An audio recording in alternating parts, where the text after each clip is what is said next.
अरे तब का चाहिए रे पगली।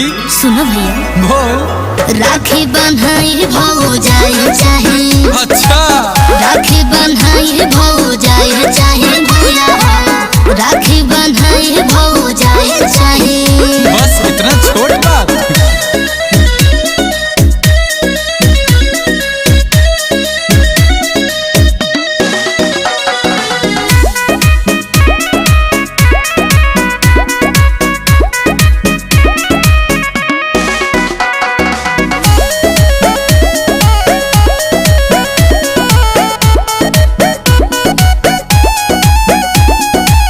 कैसन चाहिए